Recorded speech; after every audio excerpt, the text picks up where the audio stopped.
पति पत्नी तो एक दूसरे का वस्त्र होते हैं ना। फिर तुमने खुद को निर्वस्त्र कैसे किया? मैं तुम्हारे कितने करीब आया ये बात हमारे बीच रहनी चाहिए थी ना। फिर तुम्हारी माँ को कैसे पता चला? शौर्य सिंह के तीखे लहजे पर शिवानी का रोम रोम जल उठा। अविश्वास से अपने पति को देखा। ऐसे मत देखो शिवानी, मैं तुम्हारी जान ले लूँगा। तुम्हें सिर्फ वक्त दिया था कि खुद को संभाल लो, लेकिन मेरी नरमी का तुम और तुम्हारी माँ कामिनी जी ने नाजायज़ फ़ायदा उठाया है और मुझे तलाक का नोटिस भिजवा दिया। लेकिन तुम्हारी माँ ये नहीं जानती कि मैं शौर्य सिंह हूँ। मर जाऊँगा, मार दूंगा, लेकिन तुम्हें नहीं छोड़ूंगा। और जिस बात को मुद्दा बनाकर तुम अलग होना चाहती हो ना, अब उसे पूरा कर देता हूँ। आज, अभी, इसी वक्त। वो उसकी ओर आक्रामक अंदाज में बढ़ा था। अब कल अपनी माँ को जाकर बताना कि मेरे पति ने मुझे कहाँ कहाँ और कैसे कैसे छुआ। और शिवानी की सांस अटक गई थी शौर्य को अपनी तरफ बढ़ते देखकर। उसने कसकर अपनी आंखें बंद कर लीं और अगले ही पल शौर्य उसके करीब आ चुका था और उसके ब्लाउज की। मामा प्लीज, क्या कह रही हैं आप? मैं ये शादी नहीं करूँगी। आप जानती भी हैं ना कितना जुनूनी और गुस्सैल इंसान है वो। मैं नहीं करती उससे शादी, आप उसे मना कर दीजिए। कैसे मना कर दूं? इकलौता वारिस है वो पूरी जायदाद का।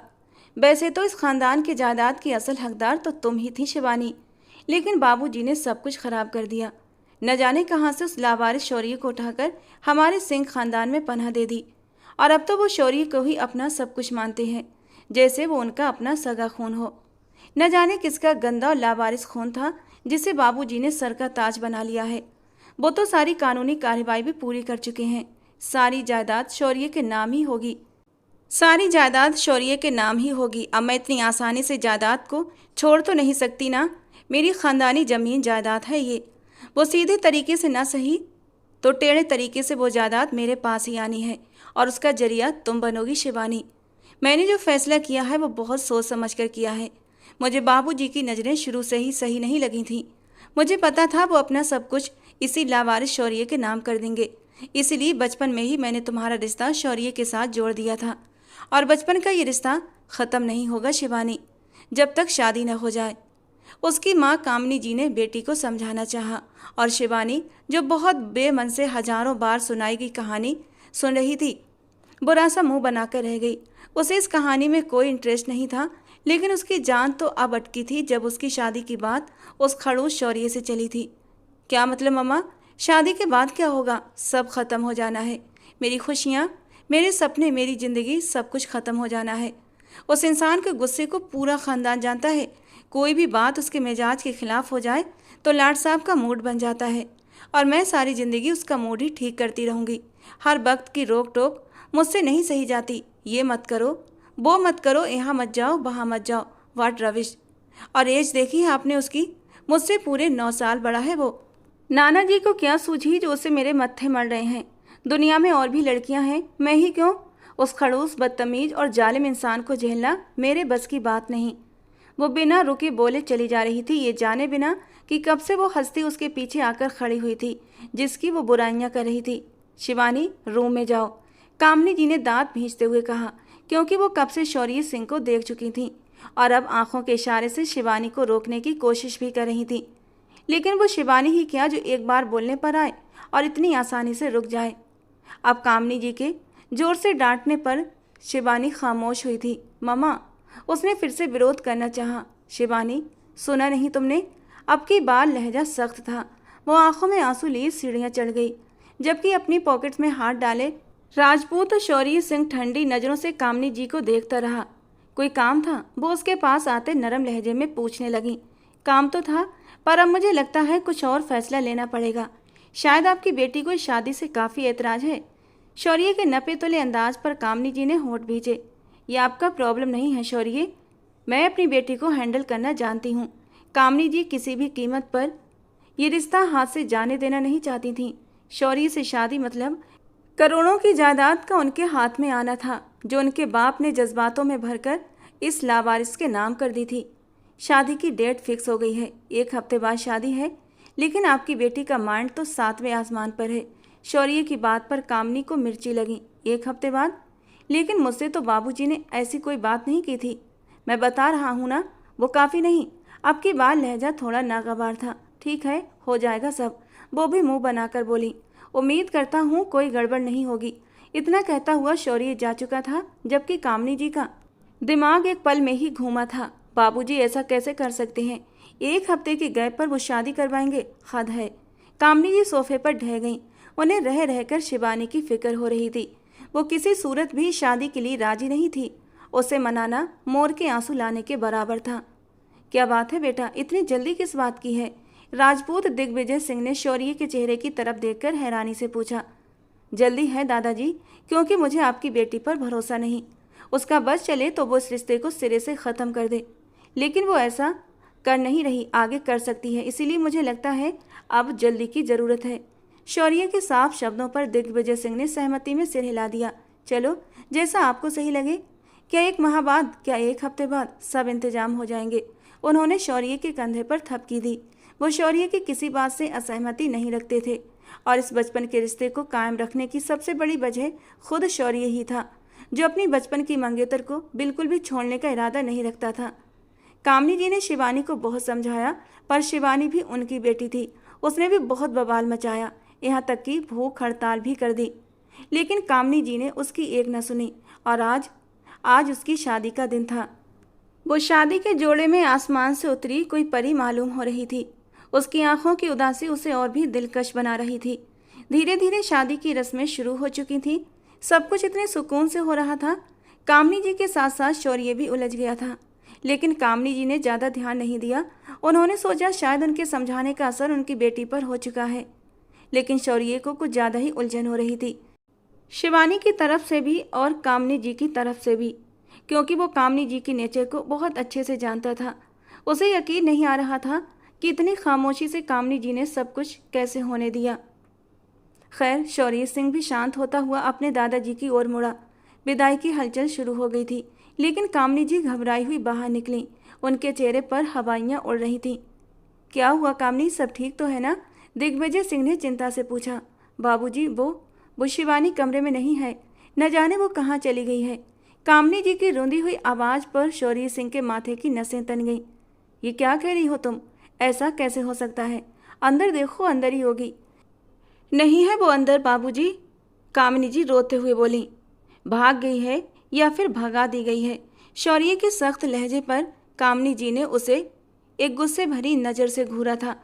क्या बोल रहे हो तुम? मैं ऐसा क्यों करने लगी? हाय कामनी भाभी, फिर आपकी बेटी किसी के साथ भाग गई क्या? कामनी जी की देवरानी ममता जी ने मुंह पर हाथ रखते हुए अफसोस से कहा। चुप रहो तुम, बीच में बोलने की जरूरत नहीं, कामनी जी ने उसे डांट दिया। लो भला, बेटी काबू में नहीं, किसी प्रेमी के साथ बस। शौर्य सिंह की खूंखार और कठोर आवाज़ गूंजी तो सब और एक पल को सन्नाटा छा गया। वो मेरी पत्नी है, मेरी इज्जत, जहाँ भी होगी शौर्य सिंह उसे ढूंढ निकालेगा, और अगर अब किसी ने उसके चरित्र पर उंगली उठाई तो मुझसे बुरा कोई नहीं होगा। सबकी जुबानें बंद कराता शौर्य सिंह कामनी जी की ओर मुड़ा। मेरी पत्नी कहाँ है और किस हालत में है ये तो मैं पता कर ही लूँगा, लेकिन अगर इस सब में आपका हाथ हुआ तो फिर आपको संभालने वाला कोई नहीं बचेगा।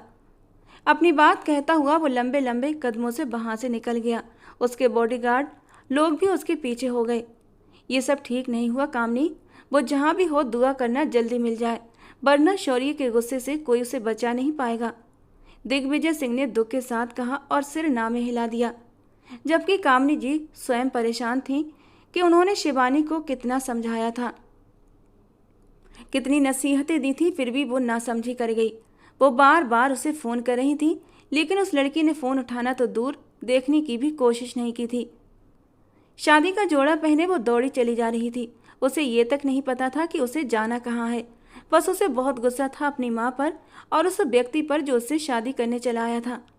वो तो शादी से पहले ही निकल जाना चाहती थी, पर उसे मौका नहीं मिला, और शादी के बाद जैसे ही सभी लोग बाहर निकले, वो बाथरूम का बहाना बनाकर धीरे से कमरे से बाहर निकल आई थी। घर के एक एक कोने से वो भली भांति परिचित थी। छिपकर निकलना उसके लिए कोई मुश्किल काम नहीं था, लेकिन समस्या ये थी उसकी कोई योजना नहीं थी भागने की, लेकिन फिर भी उसे बस अपनी माँ और शौर्य से बदला लेना था, जिन्होंने अपनी स्वार्थपरता में एक बार भी नहीं सोचा कि वो क्या चाहती है। एक जगह खड़े होकर उसने गहरी सांस ली। मिस्टर राजपूत शौर्य सिंह, तुम्हें क्या लगा कि अब शिवानी को पाना तुम्हारे लिए आसान है? तो ये तुम्हारी भूल है। केवल शादी कर लेने से मैं तुम्हारी दासी नहीं बन गई। मैं अब भी अपनी इच्छा की मालिक हूँ। मैं जो चाहूँगी वही करूँगी। मुझे कोई भी रोक नहीं सकता, और तुम तो बिल्कुल भी नहीं। मन ही मन वो शौर्य सिंह को संबोधित करती हुई अब सड़क पर दाएं बाएं देखती हुई दिशा तय करने लगी। वो घर से काफ़ी दूर निकल आई थी और उस ओर सड़क पूरी तरह सुनसान थी। इसी वजह से उसने घर के पीछे वाले हिस्से में जंगल से गुजरने वाली सड़क का चुनाव किया था, ताकि वहां से भागने में आसानी हो और कोई भी उसे पकड़ न सके। मगर ये उसकी भूल थी। शौर्य सिंह को अब तक कौन रोक पाया था, जो अब कोई उसे रोक पाता। अपने ऊपर ओढ़ी हुई शॉल को कसकर लपेटे वो एक ओर चली जा रही थी कि अचानक एक गाड़ी पास से गुजरी, जो थोड़ी दूर जाकर रुकी और वापस मुड़ गई।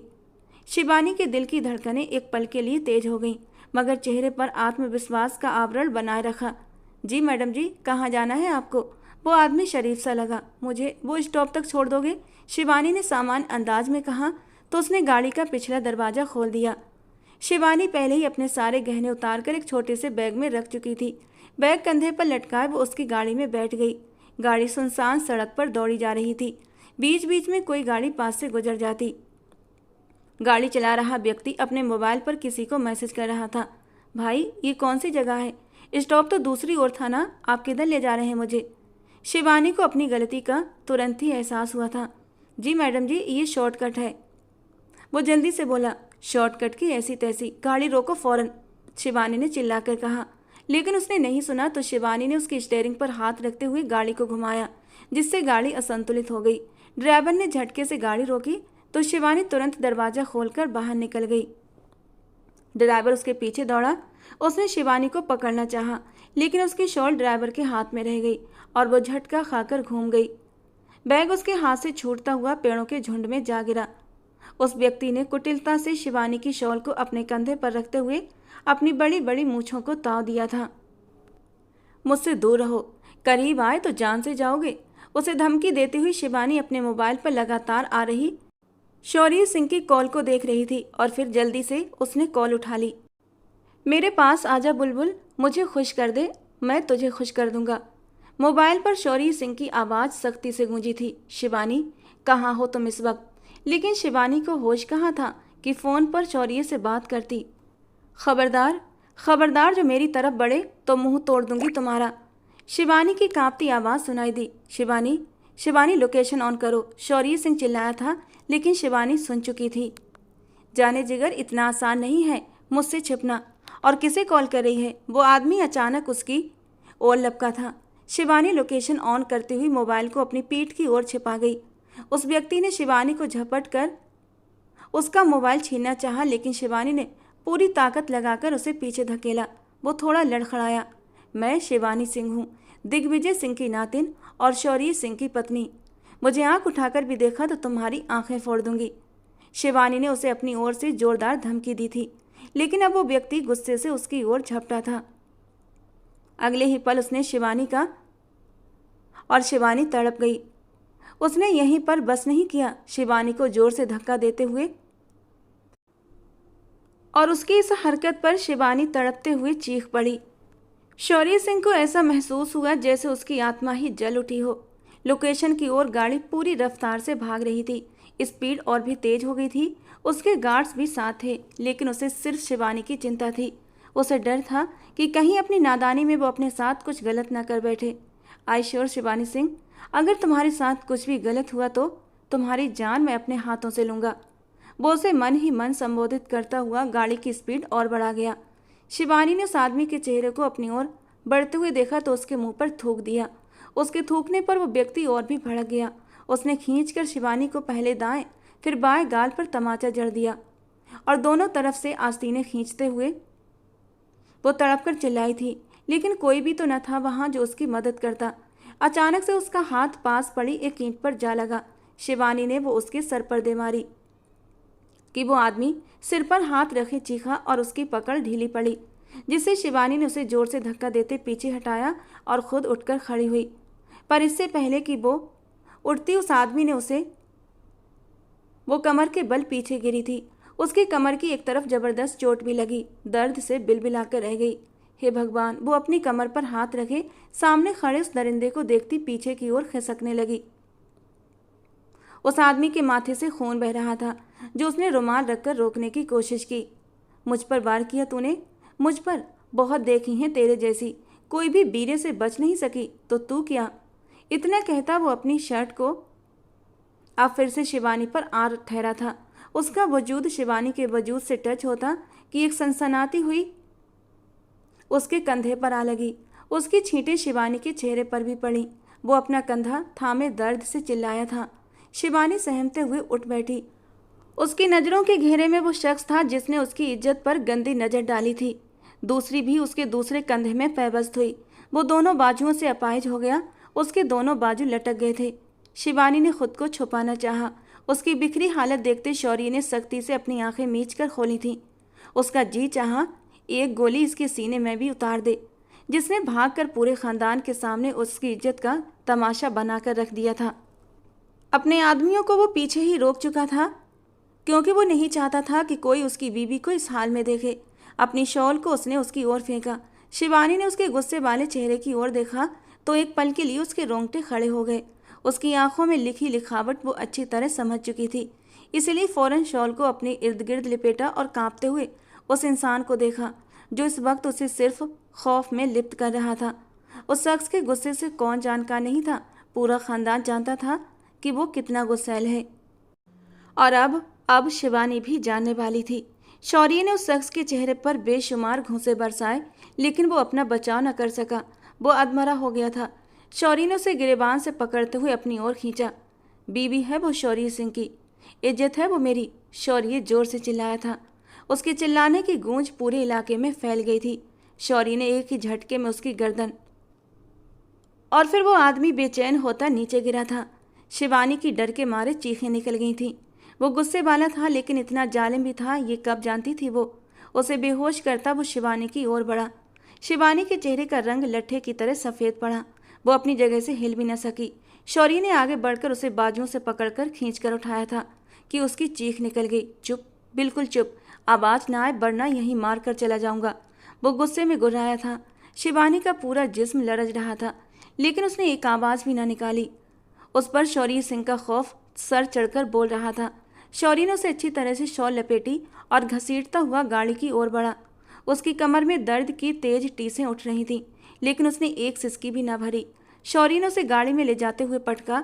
वो जैसे ही गाड़ी स्टार्ट करता निकला, उसके सिक्योरिटी गार्ड्स भी फासले से उसके साथ थे। शिवानी तो सांस भी गिन गिन कर ले रही थी। वो पहली दुल्हन थी जिसकी विदाई अनोखे और निराले अंदाज में हो रही थी। शिवानी ने सहमे हुए अंदाज में शौर्य को देखा। उसे समझ न आया कैसे उस शख्स के कहर से खुद को बचाएगी। वो उसे अपनी हवेली ले जाकर जान से मार डालेगा और किसी को खबर तक न होगी। हवेली के अंदर ले जाते वो उसे सीधा अपने कमरे में लेकर गया था। कामनी जी भी वहीं पर थी। उन्हें भी फ़ोन पर सूचना दे दी गई थी कि शिवानी मिल गई है। वो जानती थी इस वक्त शौर्य को बहुत गुस्सा आएगा, लेकिन वो चाहती थी शौर्य गुस्से में कहीं शिवानी को कोई नुकसान न पहुंचा दे। वो भी इस वक्त सिंह हवेली में ही मौजूद थी। लेकिन जब शौर्य शिवानी को घसीटते हुए अपने कमरे की ओर ले जा रहा था, तब किसी की भी हिम्मत न हुई कि शौर्य को रोक सके या उसे कोई सवाल जवाब कर सके।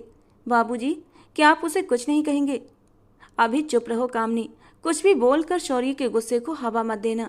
शिवानी ने जो किया वो माफ़ी के लायक नहीं है, लेकिन फिर भी मैं शौर्य को अपने तरीके से समझाऊंगा।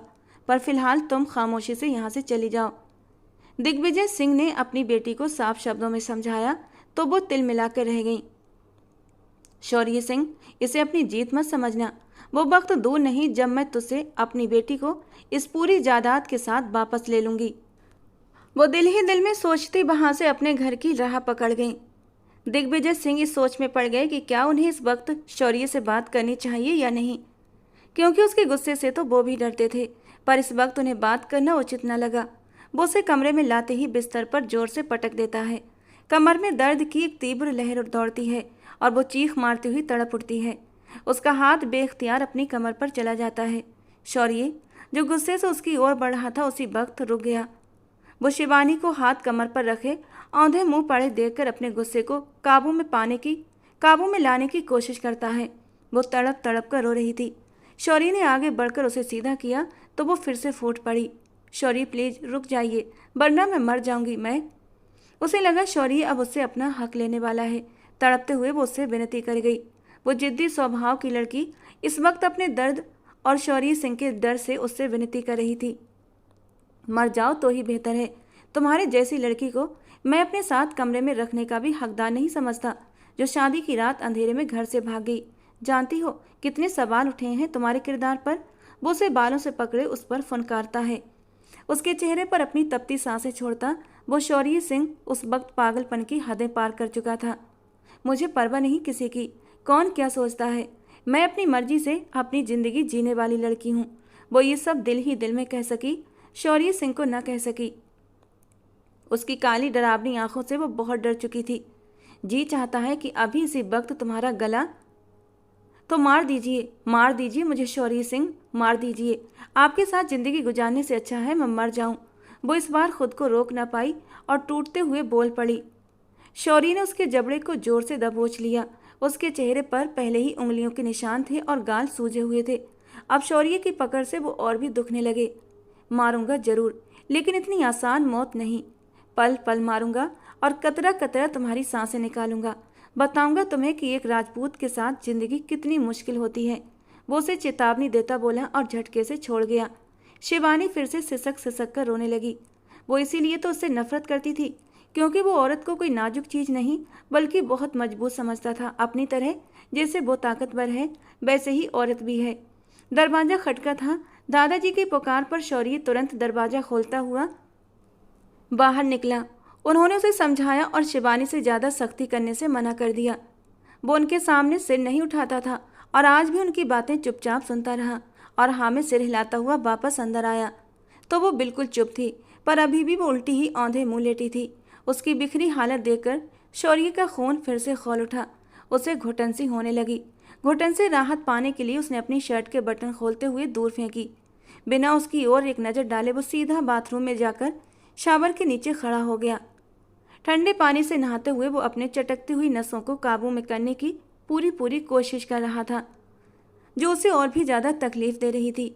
वो बस खुद को काबू में रखना चाहता था ताकि वो शिवानी को और कोई तकलीफ न दे पाए, क्योंकि वो पहले ही बहुत तकलीफ में थी। यही सोच सोचकर वो मरने वाला हो रहा था कि अगर उसने लोकेशन ऑन न की होती तो वो इतनी जल्दी उसे कैसे ढूंढ पाता। जरा सी भी देर हो जाती तो कुछ भी हो सकता था, और अगर उसकी इज्जत पर आँच आ जाती तो शौर्य जिंदा न रह पाता। शावर बंद करता हुआ तौलिया लिए अपने बालों को सुखाता, वार्डरोब से अपना नाइट ड्रेस लेता, चेंज करके बाहर आया। शिवानी अभी भी उसी हालत में थी।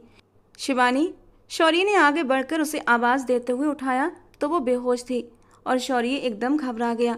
उसकी बिखरी हालत, फटी हुई आस्तीन और जख्म देखकर वो होंठ भींच कर रह गया। उसे बिस्तर पर सीधा लिटाकर उसका सिर तकिए पर रखते हुए उसके बाल पीछे कर दिए। खूबसूरती तो जैसे इस लड़की पर आकर रुक सी गई थी।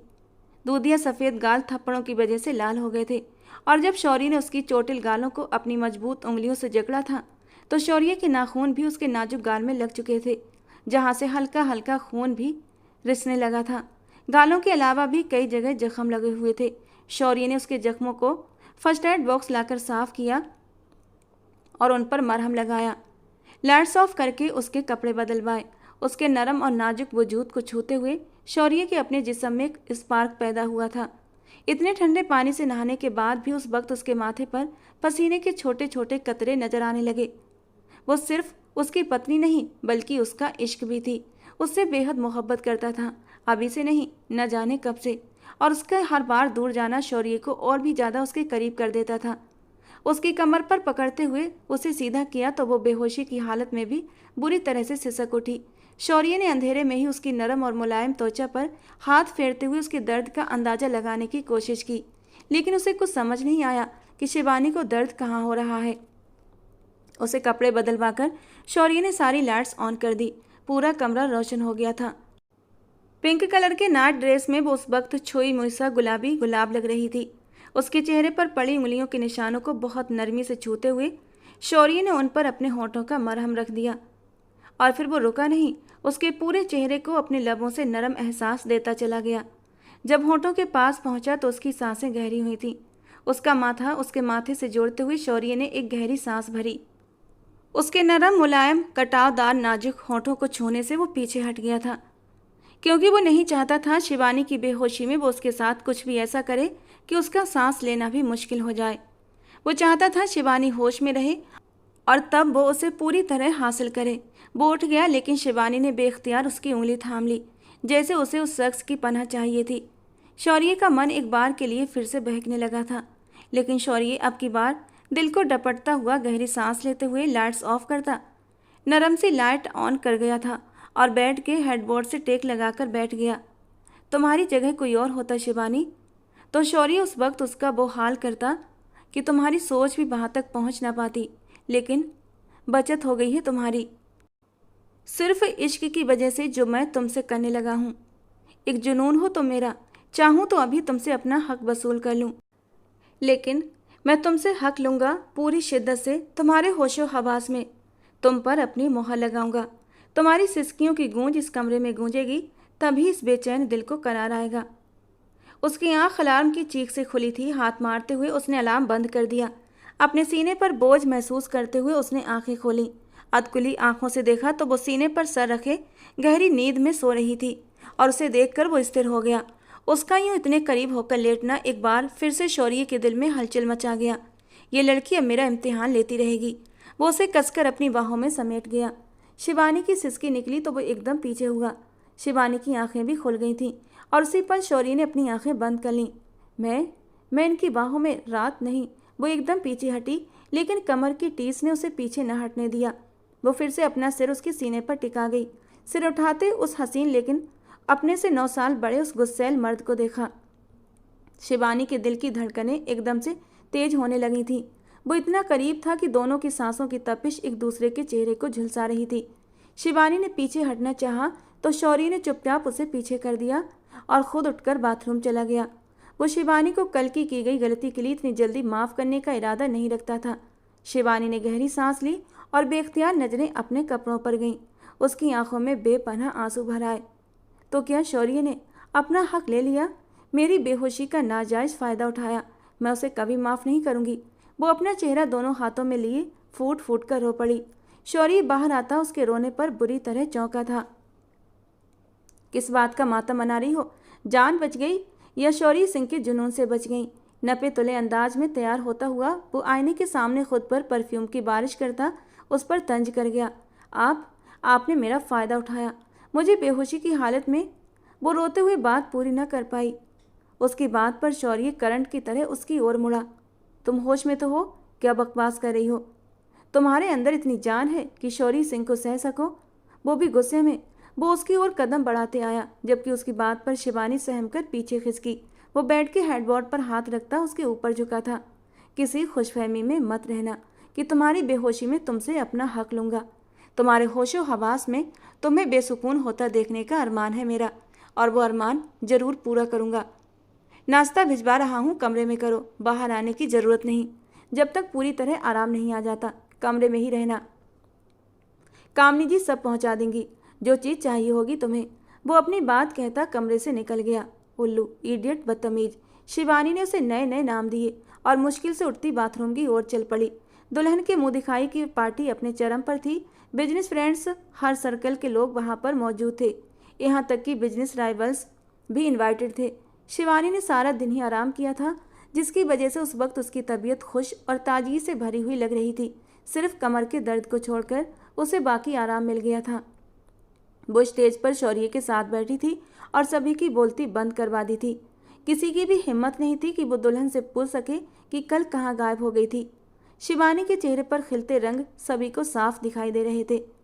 शिवानी के चेहरे पर खिलते रंग किसी से छुपे नहीं थे। सभी लोग शिवानी से जलन महसूस कर रहे थे कि जिस तरह वो कल भागी थी।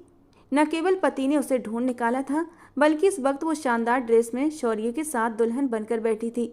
सभी को हैरान कर दिया था उसने। कामनी जी ने उसे खींचकर एक तरफ ले गई। कुछ कहा तो नहीं रात को? शौर्य सिंह ने तुमसे राजदारी से पूछा। नहीं मामा, वो झिझकते हुए थोड़ा सा बोली। तुम गई कहाँ थी? ऐसा कौन करता है शिवानी? कल जान निकाल दी थी तुमने मेरी। वो उसे फिर से अपने सीने से लगा गई।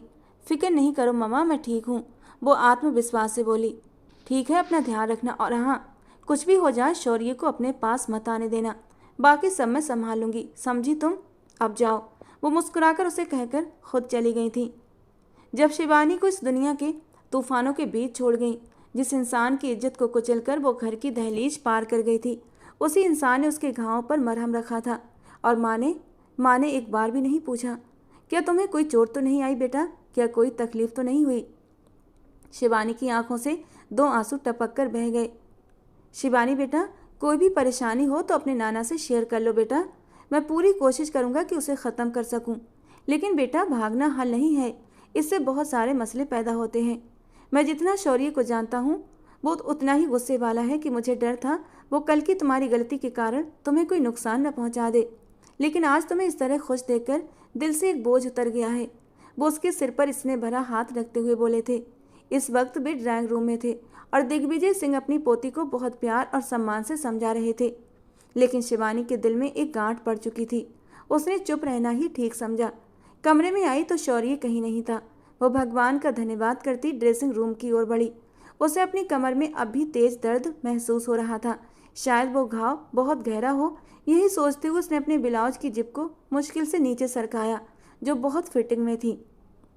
वो अपना घाव देखने में इतनी खोई हुई थी कि अचानक से शौर्य के अंदर आने को नोटिस नहीं कर सकी। अपनी कमर के ऊपरी हिस्से की एक तरफ एक बहुत बड़ा नील का निशान देखकर वो गमगीन हो गई। उसने उसे छूकर देखना चाहा, लेकिन उसका हाथ उस तक पहुंच नहीं पा रहा था। वो बस आईने में ही देख पा रही थी। आंसुओं में फिर से एक बार तेज बहाव आ गया। उसे उस वक्त अपनी तकलीफ सबसे ज़्यादा महसूस हो रही थी। दराज खोलते हुए कोई क्रीम ढूंढने की कोशिश की, लेकिन कुछ नहीं मिला। वो फिर से उस बड़े नीले निशान का निरीक्षण करने लगी कि अचानक सामने खड़े शौर्य पर उसकी नज़रें जाकर ठहर गईं, जो न जाने कब से उसे ही देखे जा रहा था। शिवानी शौर्य को सामने देखकर चुप रह गई। उसे उम्मीद नहीं थी कि वो यूं अचानक अंदर चला आएगा। उसके सामने खड़ा वो उसके ब्लाउज के नीचे उसकी कमर पर वो निशान देख चुका था। शौर्य के माथे पर बल पड़े। शिवानी ने तुरंत होश में आते हुए ब्लाउज को जल्दी से ठीक करते हुए नीचे की ओर खिसकाया और अपने आंसू साफ करते हुए अपना चेहरा घुमा लिया। शौर्य ने मुट्ठी भींची, मतलब वो अब भी उससे अपना आप छुपा रही थी, उस पर भरोसा नहीं कर पा रही थी। उसकी पीठ के पीछे जाकर खड़ा हुआ वो उसे आईने में देखने लगा, जिसकी बशीभूत पलकें उठ गई थीं। शौर्य ने उसके ब्लाउज की ओर हाथ बढ़ाया तो शिवानी घबराकर मुंह उसकी ओर करके नामे सिर हिलाने लगी। शिवानी, मुझे देखने दो, कहाँ जख्म हुआ है? उसके लहजे में नरमी थी। मैं ठीक हूँ। वो घबराई हुई थी। वो नहीं चाहती थी शौर्य उसका वो नीला निशान देखे।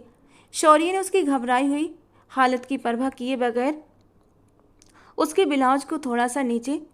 शिवानी ने घबराकर अपनी आंखें कसकर बंद कर ली थीं। शौर्य उसकी कमर पर इतना बड़ा नीला निशान देखकर रुक सा गया। ये सुबह मुझे क्यों नहीं बताया? वो परेशान सा लगा था। शिवानी ने धीरे से आंखें खोली। वो नाम में सिर हिलाता हुआ फर्स्ट एड बॉक्स से चेक करते हुए एक क्रीम निकाल लाया। मैं खुद लगा लूँगी। शिवानी ने तुरंत उसके हाथ से वो क्रीम लेना चाहा। ये लो, लगा लो। शौर्य ने बिना किसी विरोध के उसे वो क्रीम दे दी। आप जाएं। वो न जाने क्यों इतना ज़्यादा घबराई हुई थी। शायद अपनी धड़कनों की आवाज़ से बहुत ज़्यादा तंग आ चुकी थी, जिससे वो काफ़ी देर से नज़रें चुराने की कोशिश कर रही थी। मेरे सामने लगाओ, शौर्य ने सख्त अंदाज में कहा। इस बार शिवानी को सख्त बुरा लग गया। आप जाएं, मैं लगा लूँगी खुद ही। वो भी थोड़ा सर्द लहजे में बोली। मेरे सामने लगाओ। वो फिर से वही बोला। शिवानी ने उसे शोलों की नज़रों से देखा था। मजबूरन क्रीम का ढक्कन खोलते हुए उसने अपनी कमर के नीचे निशान का आकलन करते हुए उस पर क्रीम लगाने की नाकाम कोशिश की, जो शौर्य को गुस्से में ला गया। उसके हाथ से क्रीम वापस लेता शौर्य ने अब उसका मुंह अपनी ओर घुमाया और उसकी कमर को मजबूती से पकड़कर अपनी ओर खींच लिया। वो घबराकर उसके सीने से जा लगी।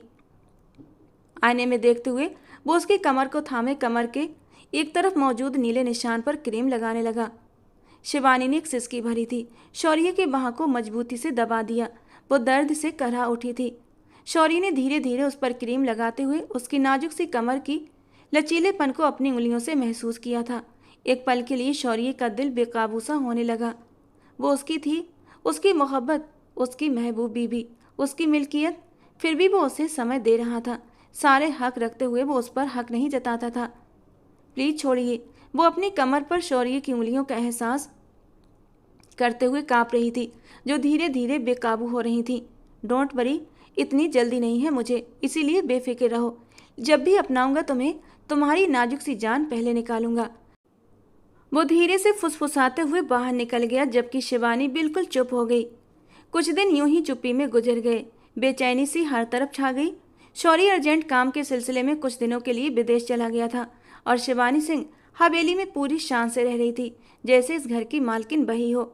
शौर्य के जाने की खुशी सबसे ज्यादा जैसे उसी को हो। उसका यूं हवेली में खुश रहना कामनी जी को बुरी तरह खटक रहा था।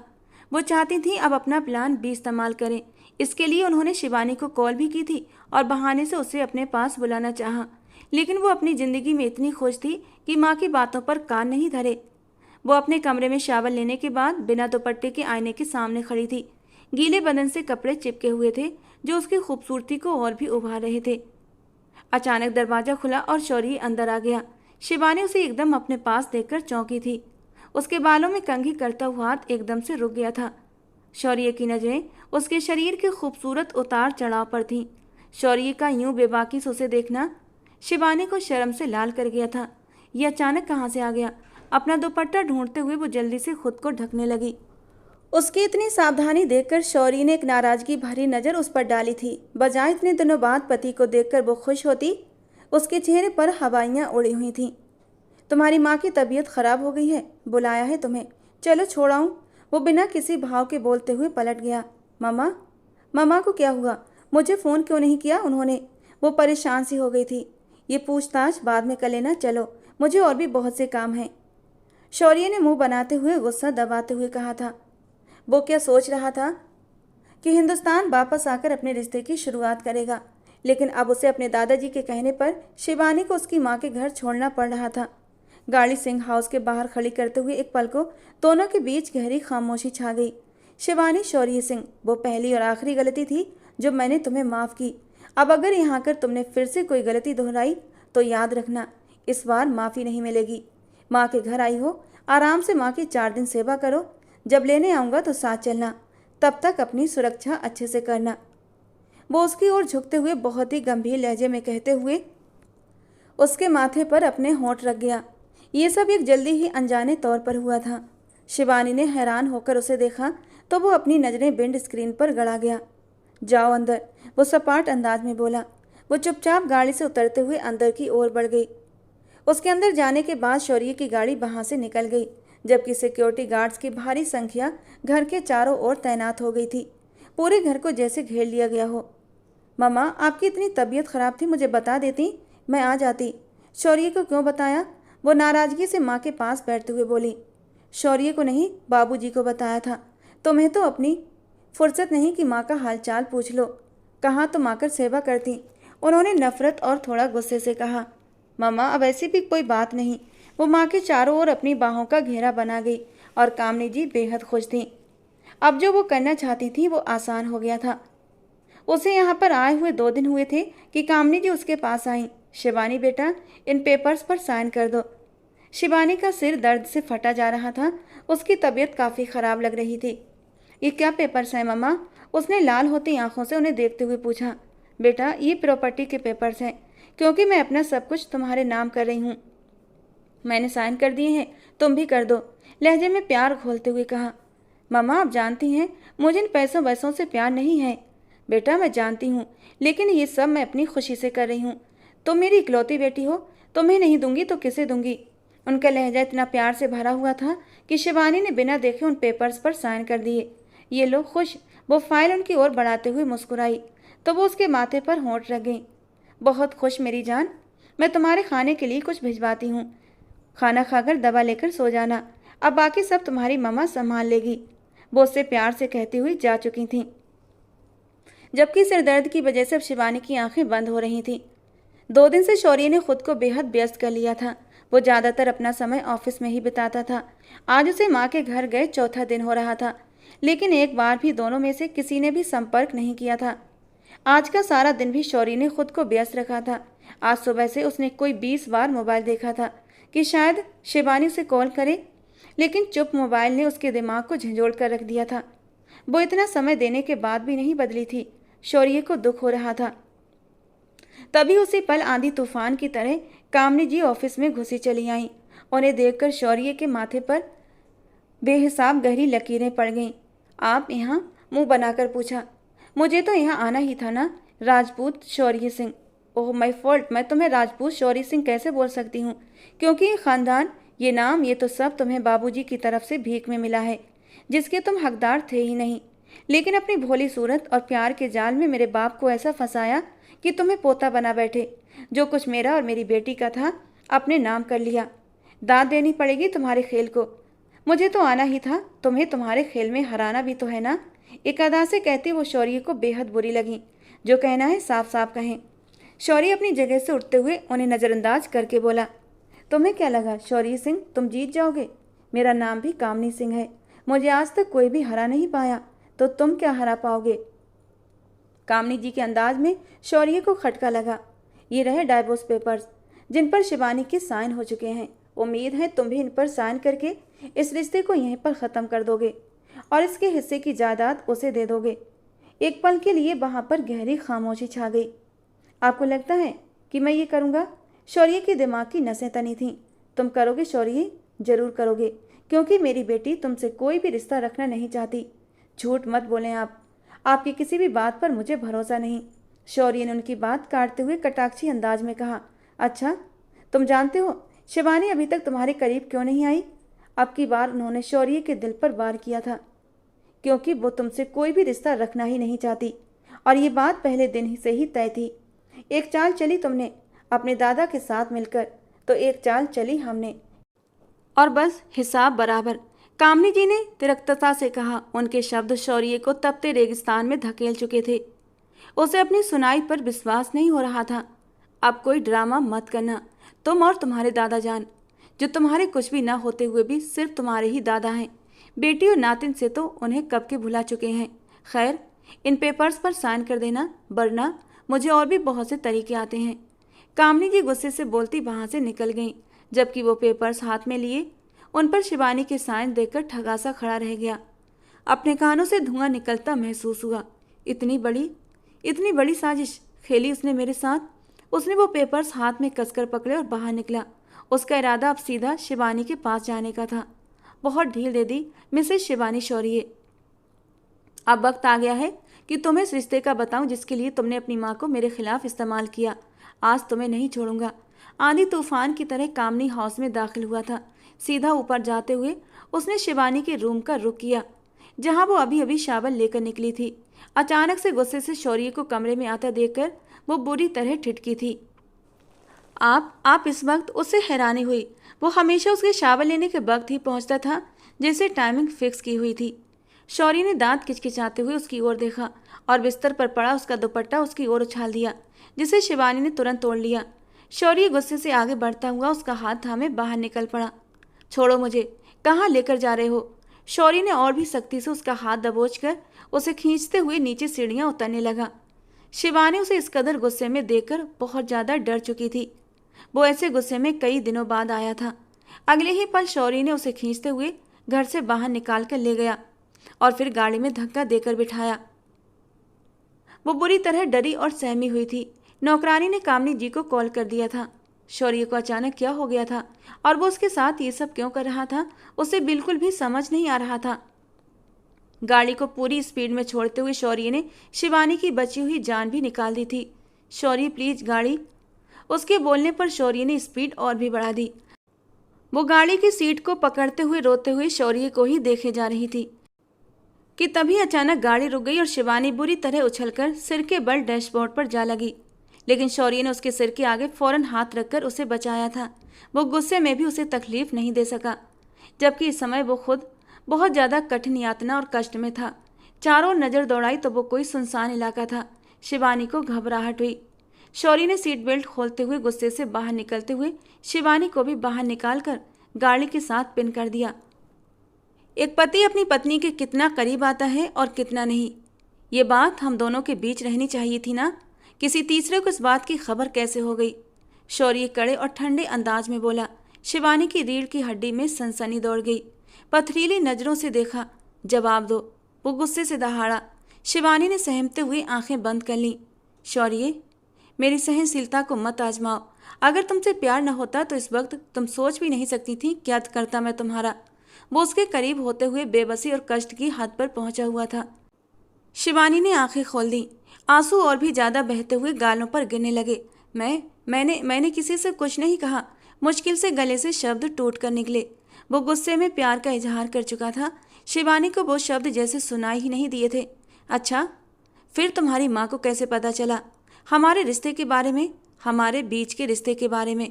तुम मेरे करीब नहीं आई, हमारे बीच अभी तक कोई रिश्ता नहीं बना, ये बात उन तक कैसे पहुंची? वो फिर से दहाड़ा था। शिवानी ने उसकी शर्ट को मुट्ठियों में दबोचा हुआ था। मुझे नहीं पता, वो हिचकियों के साथ रो पड़ी। तुम्हें नहीं पता? तो वो डिवोर्स पेपर साइन भी खुद करके ले आई थी क्या, या आंखें बंद करके किए थे तुमने? शौर्य बुरी तरह दहाड़ा था। वो आज उसे किसी भी तरह माफ करने के मूड में नहीं था। डिवोर्स? शिवानी का तो सांस ही अटक गया था। उसे अपने कानों पर यकीन नहीं आ रहा था। तुमसे इस हैरानी का आज मैं अच्छे से इलाज करता हूँ मिसेस सिंह, कि तुम्हें अच्छे से याद रहेगा कि शौर्य सिंह से पाला पड़ा था तुम्हारा। वो उसे वापस गाड़ी में धकेलता और गाड़ी स्टार्ट कर गया, और शिवानी बस चुपचाप उसे देख रही थी। शौर्य शिवानी को फार्म हाउस ले गया। उसे रूम में ले जाते हुए बिस्तर पर धकेल दिया। शिवानी ने घबराकर उसे देखा, जिसकी आंखें बेहद लाल हो रही थीं। एक पल के लिए तो वो उससे बहुत ज़्यादा डर चुकी थी। अपने बालों में हाथ फेरता वो इधर से उधर चक्कर काटता बहुत ज़्यादा दर्द में था। तभी उसके मोबाइल पर कॉल आई। सामने ही कामनी सिंह का नंबर चमक रहा था। शौर्य के होठों पर एक तंज भरी हंसी आई और कॉल को स्वीकार किया। स्पीकर पर डालते हुए उसने एक नज़र शिवानी पर डाली थी। कहाँ हो तुम? कहाँ लेकर गए हो मेरी बेटी को? शौर्य सिंह, मेरी बेटी मुझे वापस कर दो, वरना। कामनी जी की गुस्से वाली आवाज़ पर शौर्य को कुछ शांति सी महसूस हुई। आपकी बेटी नहीं, अपनी पत्नी को लेकर आया हूँ, इस बार बहुत शांति से जवाब दिया। बकवास मत करो, अब वो तुम्हारी पत्नी नहीं, उसने तलाक के पेपर पर साइन कर दिए थे, समझे तुम? शौर्य ने दर्द से शिवानी को देखा, जो बेयकीनी से अपनी माँ की आवाज़ सुनते हुए हैरानी के समंदर में डूब रही थी। आपकी बेटी ने किए हैं साइन, मैंने नहीं, और जब तक शौर्य सिंह के साइन नहीं होते तलाक तो नहीं हो सकता सासू माँ। हर शब्द चबा चबा कर बोलते हुए उसने उन्हें तंग कर दिया था।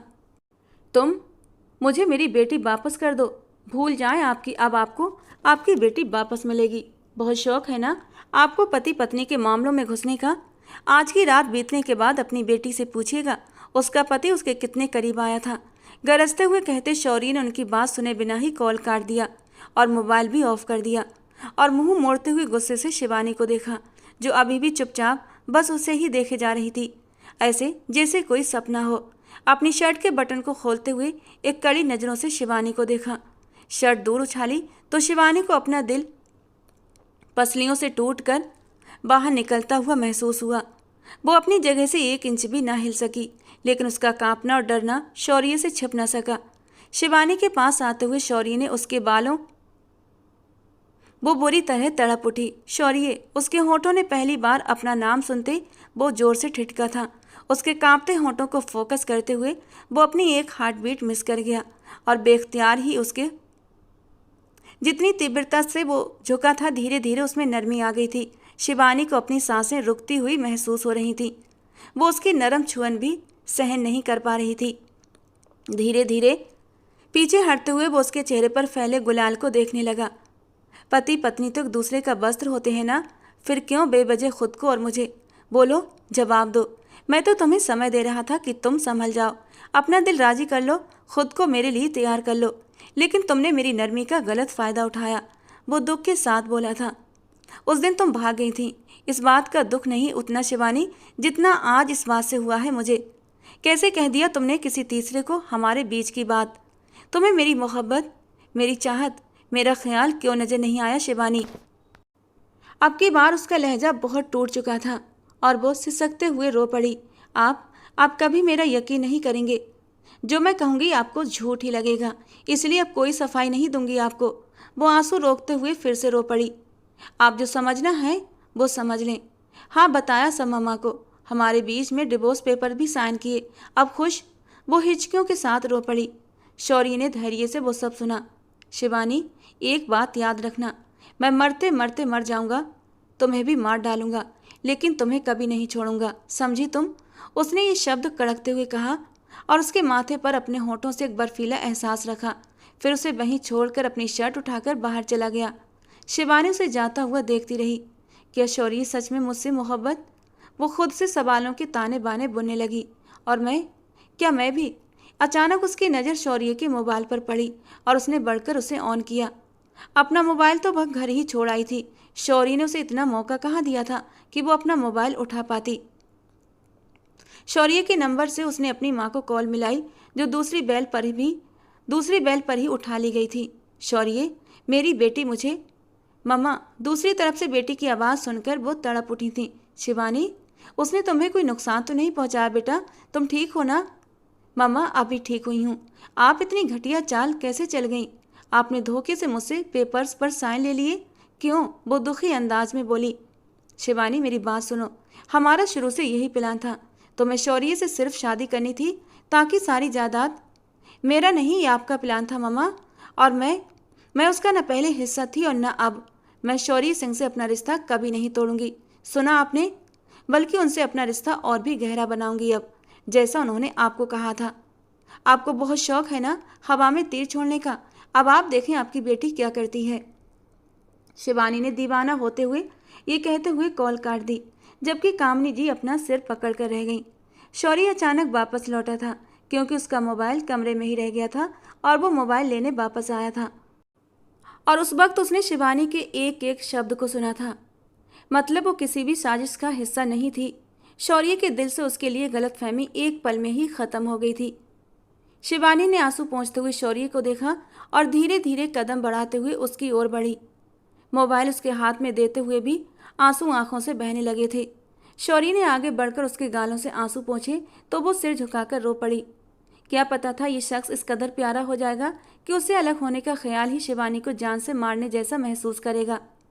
वो भी दिल ही दिल में शौर्य को चाहने लगी थी, लेकिन इसे व्यक्त नहीं कर पा रही थी। पर आज उसकी गलतफहमी पर वो तड़प ही तो गई थी। अपना चेहरा दोनों हाथों में छुपाए वो रो रही थी। शौर्य से उसका इस तरह रोना और अधिक नहीं देखा गया और उसने खींचकर उसे अपने सीने से लगा लिया। उसके सीने से लगते ही शिवानी के रोने में और भी तेजी आ गई थी और वो उसकी पीठ सहलाता हुआ उसे शांत कर रहा था। आज उसका अपनी माँ पर भरोसा टूट चुका था। वो खुद न टूट जाए।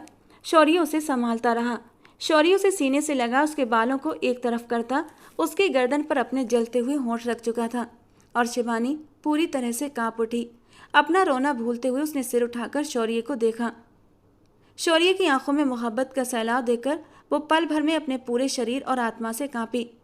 शौर्य ने उसके माथे पर होंठ रखे तो उसने उसकी छुअन को अपनी आत्मा में उतरते हुए महसूस किया। शिवानी, तुम तो शुरू से ही मेरी थी ना। मोहब्बत नहीं, इश्क किया था तुमसे और तुम कभी समझ ही नहीं पाई। वो उसके माथे से माथा जोड़े आंखें बंद किए बोलता जा रहा था। आपने मुझे कभी एहसास ही नहीं दिलाया। बस मुझे तो यही पता था कि शौर्य सिंह को बहुत गुस्सा आता है। उसी बात से डरने लगी थी। आज वो भी बेखौफ होकर अपने दिल का हाल बता गई। अच्छा, तो चलो आज तुम्हें अपनी मोहब्बत, अपनी दीवानगी, अपने जुनून का एहसास दिलाता हूँ। वो उसके गले से दुपट्टा उतारते हुए एक तरफ रखता उसके निखरे हुए रूप को देखता पल भर में बह गया। शिवानी का सांस गले में अटक गया था। उसकी नज़दीकी का सोचकर उसकी आत्मा भी हल्काने लगी। शौर्य ने उसे धीरे से बिस्तर पर लिटाया। वो थूक निगलते हुए उसे ही देखे जा रही थी। शौर्य ने मुस्कुराते हुए उसकी आंखों पर हाथ रखे और उसकी आंखें बंद कर दी तो उसने अपना सांस रोक लिया। एक बार फिर वो पूरी ताकत से उसके होंठों पर झुका और उसकी सांसों से खेल गया। वो बेरहम होकर उसकी सांसों को चुराने लगा। शिवानी ने उसे कॉलर से पकड़कर पीछे खींचना चाहा, जो एकदम दीवाना सा हो गया था और उसे अपनी पकड़ में ले लिया था। उसके दोनों हाथों को बहुत आराम से बिस्तर के किनारे उसकी उंगलियों में अपनी उंगलियां डालते हुए वो उसे अपनी दुनिया में खोने लगा। धीमी धीमी सिसकियों की गूंज ने एक अजीब सा सुरूर शौर्य की रग रग में घोल दिया था। दोनों एक दूसरे की संगत में सुकून महसूस कर रहे थे। आज ही तो वो दोनों ये जान गए थे कि अपने हमसफ़र का वस्त्र होने के साथ साथ वो एक दूसरे के दिल का सुकून भी हैं। 2 महीने बाद कामनी जी ने बहुत कोशिश की कि वो बेटी से मिल सकें, उसे समझा सकें और अपनी तरफ कर सकें, लेकिन उनकी बेटी अब उनके हाथों से निकल चुकी थी। अब शौर्य सिंह के हाथ में उसकी डोर थी। वो शौर्य सिंह के दिल की धड़कन थी। तो शौर्य सिंह ने भी उसे हथेली का छाला बना लिया था। दादाजी और शौर्य उसकी हर तरह के नाज नखरे उठाते थे। दादाजी की किसी बात पर वो खिलखिलाकर हंसी थी कि उसी पल कामनी जी अंदर आती हुई दिखाई दी। शौर्य ने उनका यहाँ आना बंद करवा दिया था। पर आज वो ज़बरदस्ती ही अंदर आ गई थीं। उन्हें देख शिवानी अपनी जगह से अचानक उठकर खड़ी हुई। उन्होंने आते ही शिवानी को देखा और उसे खींचकर अपने सीने से लगा लिया। कैसी बेटी हो, इतना समय गुजर गया, एक बार भी माँ से ना बात की ना मुलाकात। क्या माँ इतनी बुरी हो गई? वो दुख से आंसू लिए बोली। सीढ़ियाँ उतरते शौर्य ने भी उन्हें देखा था पर चुप रहा।